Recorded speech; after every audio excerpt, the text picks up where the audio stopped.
Okay, sequences. All right, the first sequence is a Fibonacci sequence. Fibonacci. A Fibonacci sequence. Has anyone ever heard of the term Fibonacci before? All right, just a few of you. All right, I'm going to show some of this video, not all of it, on a Fibonacci sequence. Let's see if I can get to it. Come out, wherever you are. No, not you, not my email. Get off. Okay. Smarty. Don't you love Smarty?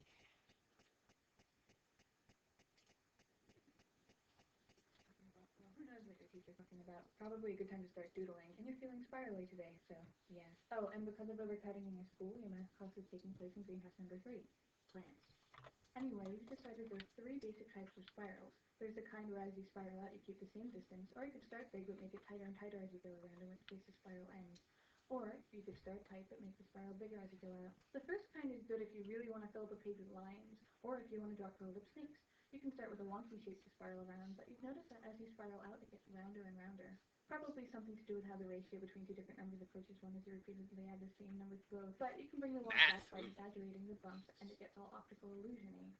Anyway, you're not sure what the second kind of spiral is good for, but I guess it's a good way to draw snuggled up slug cats, which are a species we've invented just to keep this kind of spiral from feeling useless. This third spiral, however, is good for all sorts of things. You could draw a snail or a nautilus shell, an elephant with a curled up trunk, the horns of a sheep, a fern frond, a cochlea, and an inner ear diagram, an ear itself. Those other spirals can't help but be jealous of this clearly superior kind of spiral. Better draw more slug cats. Here's one way to draw a really perfect spiral. Start with one square and draw another next to it that is the same height. Make the next square fit next to both together, that is, each side is length 2. The next square has length 3. The entire outside shape will always be a rectangle. Keep spiraling around, adding bigger and bigger squares. This one has side length 1, 2, 3, 4, 5, 6, 7, 8, 9, 10, 11, 12, 13, and now 21. Once you do that, you can add a curve going through each square, arcing from one corner to the opposite corner. Resist the urge to zip quickly across the diagonal if you want a nice smooth spiral. Have you ever looked at the spirally pattern on a pine cone and thought, hey, sure are spirals on this pine cone? I don't know why there's pine cones in your greenhouse. Maybe the greenhouse is in a forest. Anyway, there's spirals, and there's not just one either. There's 1, 2, 3, 4, 5, 6, 7, 8 going this way. Or you could look at the spirals going the other way, and there's 1, 2, 3, 4, 5, 6, 7, 8, 9, 10, 11, 12, 13. Look familiar? 8 and 13 are both numbers in the Fibonacci series. That's the one where you start by adding 1 and 1 to get 2, then 1 and 2 to get 3, 2 and 3 to get 5, 3 plus 5 is 8, 5 plus 8 is 13, and so on. Some people think that instead of starting with 1 plus 1, you should start with 0 and 1. 0 plus 1 is 1, 1 plus 1 is 2, 1 plus 2 is 3, and it continues on the same way as starting with 1 and 1. Or I guess you could start with 1 plus 0, and that would work too. Or why not go back one more to negative 1, and so on. Anyway, if you're into the Fibonacci series, you probably have a bunch memorized. I mean, you've got to know 1, 1, 2, 3, 5. Finish off the single digits with 8, and 13, how spooky. And once you're memorizing double digits, you might as well know 21, 34, 55, 89, so that whenever someone turns a Fibonacci number, you can say, happy Fib birthday. And then, isn't it interesting that 144, 233, 377, but 610 breaks that pattern, so you better know that one too. And oh my goodness, 987 is a neat number, and well, you see how these things get out of hand. Anyway, 'tis the season for decorative scented pine cones, and if you're putting glitter glue spirals on your pine cones during math class, you might notice that the number of spirals are 5 and 8, or 3 and 5, or 3 and 5 again, 5 and 8. This one was 8 and 13, and one Fibonacci pine cone is one thing, but all of them? What is up with that? This pine cone has this bumpy, weird part. Maybe that messes it up. Let's count the top. 5 and 8. Now let's check out the bottom. 8 and 13. If you wanted to draw a mathematically realistic pine cone, you might start by drawing 5 spirals one way and 8 going the other. I'm going to mark out starting and ending points. All right, for time's sake, I got to stop and then it. draw the arms. 8 one way and 5 the other. Later on, Now I we'll can fill watch in the the little rest of pine it. cone thing. All right, Fibonacci. All right, get off my email. John, hit my lights.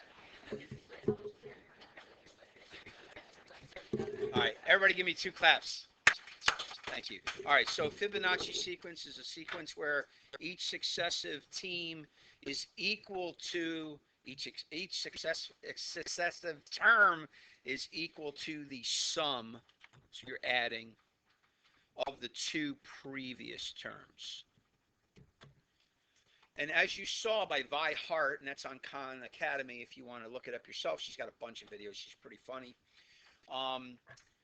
The Fibonacci sequence happens a lot in nature. A lot in nature. Not only pine cones, flowers, a lot of other things in nature, seashells and others. The sequence of a Fibonacci number. So again, what is a Fibonacci sequence? You sum the two previous to get the next number. All right. So the standard Fibonacci sequence, but it can be anything. But this is just the standard one. You saw her doing it. So 1 and then 1 and the next number has to be, say it. And the next number is 3. You catching on? The next number is 5. The next number is 8.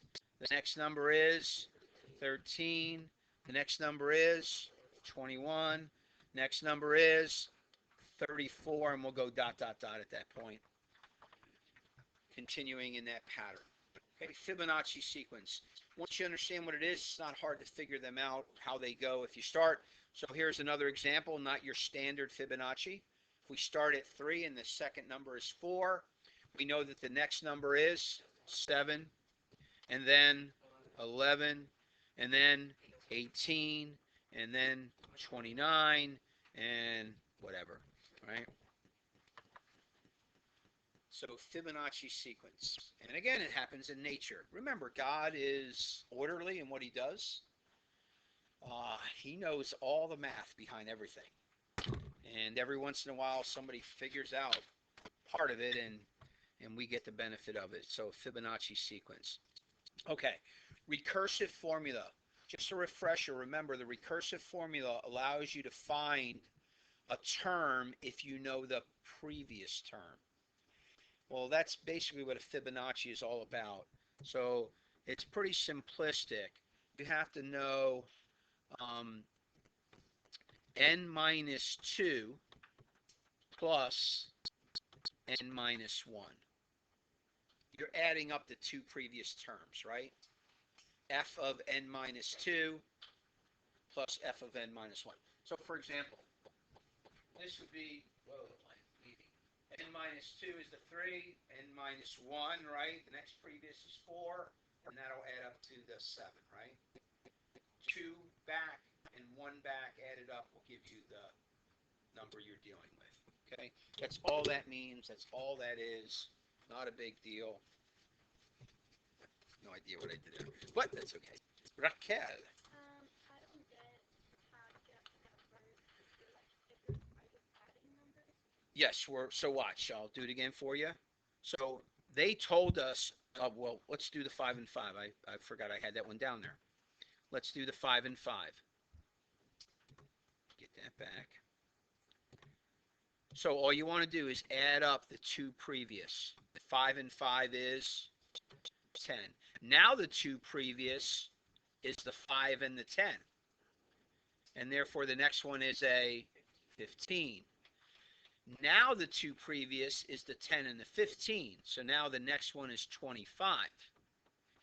Now the two previous, 25 and 15, and the next one is 40, dot, dot, dot. So I'm glad someone was smart enough to ask, because there were a whole lot of other dumb people out there that didn't know either. All right, so I'm glad somebody was smart enough and they asked, right? That's how it goes. Pretty easy if you understand the pattern. And again, if we give you a couple, it should be a piece of cake to figure out. So I say give the first 7 terms of the Fibonacci sequence, and I told you f of 1 and f of 2. So I gave you the first 2, right? So you'd write 3, negative 5. And what would the next number be? Say it if you know it. Negative 2, right? Next would be negative 7. Next would be negative 9. What do we have to? 1, 2, 3, 4, 5. Next would be negative 16. And we'll finish off with negative 25. Is a Fibonacci sequence an arithmetic sequence? Don't say anything out loud. Yes or no. Is a Fibonacci sequence an arithmetic sequence? Anybody want to answer that? Raise your hand and answer that. Is a Fibonacci sequence an arithmetic sequence? Nobody? Okay, let me help you out with your brain. Your brain should be thinking this. What is an arithmetic sequence? Now, we've learned that. Do you remember what an arithmetic sequence was? And a sequence where each successive term has a blank blank. Common difference. Okay, so I had to lead your brain. Now, can you answer the question, is a Fibonacci sequence an arithmetic sequence? On three, give me a yes or no. 1, 2, 3. No, there's no common difference. Between the first number and the second is 8. Between the second and the third is 3. Between the third and the fourth is 4. Well, -4, and so forth, right? It's not the same gap between any two successive numbers. So no, a Fibonacci sequence is not an arithmetic sequence. All right, there's another thing called the golden ratio. And Vi showed you the golden ratio on her paper when she drew the spirally thing. And it relates to Fibonacci. Also called the golden mean,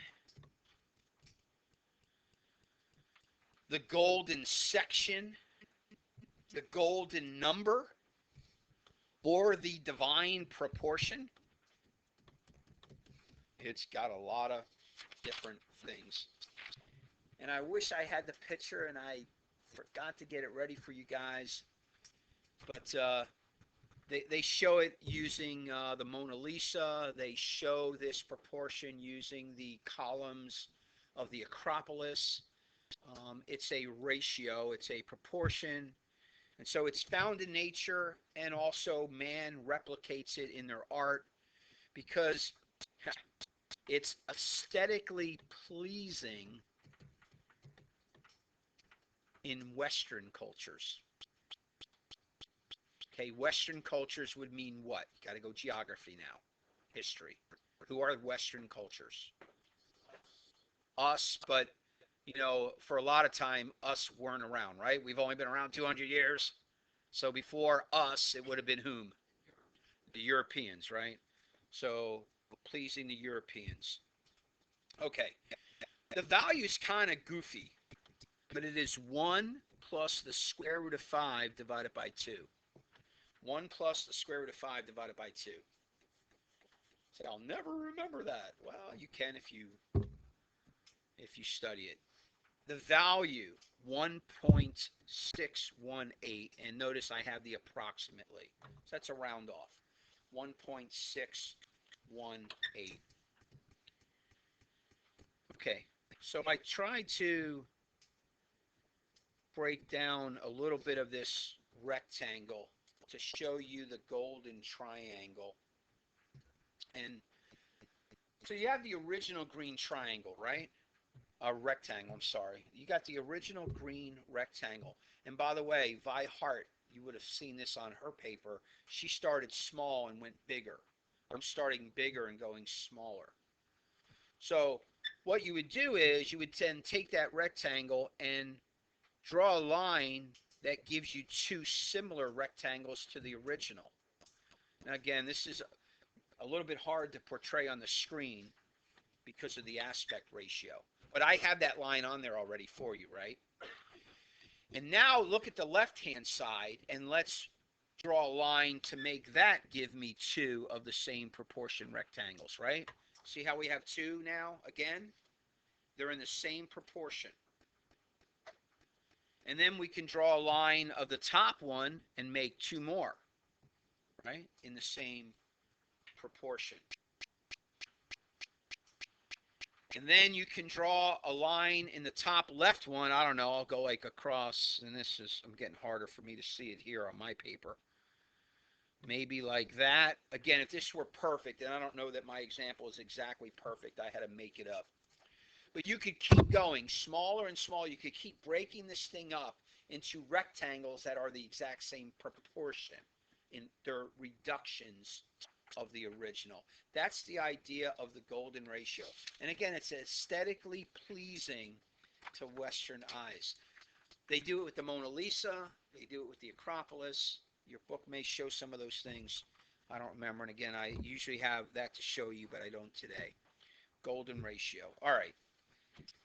So let's get down to sequences then. A golden ratio is an f of, gives you f of n, I'm sorry, f of n plus 1 over f of n. So f of n plus 1, all right, don't get all goofed up on the subscripts. Somebody explain what an n plus 1 means. What does n plus 1 mean? John? Yeah, whatever term you're talking about, it's the next term. If you're talking about the third term, n plus 1 is the fourth term. If you're talking about the eighth term, n plus 1 is the ninth term. That's all that is. Don't let that get you. So notice you have f of n on the bottom. So again, what if the bottom is the 10th term? The top would be the 11th term, n plus 1. If the bottom is the 6th term, the top is the 7th term. Bottom is the 100th term, the top is the 101st term, right? So don't let that all get you all weirded out. That's not that hard. And here's the other thing. F of n is a Fibonacci sequence. So the golden ratio ties into Fibonacci. And here's the thing. As n increases, okay, what does that mean? Third term, 8th term, 20th term, 50th term, 1,000th term, 10,000th term, millionth term. You keep going and you increase, the value you get for f of n plus 1 over f of n approaches 1.618, the value of the golden ratio. Cool. All right, so I got to go quick here. I got a couple minutes left. All right, so here's an example. We've got a sequence 4, 9, 13, 22, 35, 57. So I'm going to show you the golden ratios, right? So again, we're going to take the second number, right, and divide it by the previous, the 9 divided by the 4. And this would be the first value in the golden ratio sequence. So if you were to do 9 divided by 4, you get what, 2.25, right? We're nowhere near 1.6, are we? We're not even close. But doing the second term is, remember, the third divided by the second. So 13 over 2, right? Second is the third divided by the second. I'm sorry, 13 divided by 9, right? The third divided by the second. So 13 divided by 9 is 1.4 bar. Oh, we're getting closer now, but we're low. What's the third one? The third is the fourth number divided by the third. The fourth number is 22, and the third is 13. 22 divided by 13 is 1.69. We're only 3 numbers in so far. Fourth number, that'll be the fifth, 35, divided by the fourth, 22. And we're at 1.591. Notice we're oscillating up and down from that 1.6. The fifth term is the sixth, 57, divided by the fifth, divided by the fourth. So the fifth, 57, divided by the fourth, 35, and we're at 1.63. And look, if you really want to, go home and play with it, do a bunch more numbers, and go down here. And again, just take its term on the top and the previous one divided by the previous. The further out you go, you're going to get closer and closer to that 1.618. And when would you exactly hit 1.618? Well, you'd be real close at infinity. Okay, let's see if we can do this last question and we're done for today. List the first 5 terms of the golden ratio sequence if f of 1 and f of 2 are Fibonacci sequences, and we tell you f1 is 6 and f2 is 8. If you want the first 5 terms, so you want g of 1. Now, it might be easier if you define the G sequence? So let's do that first. Somebody tell me the first term of the G sequence. Andrew? Not, well, okay. It's G of 1.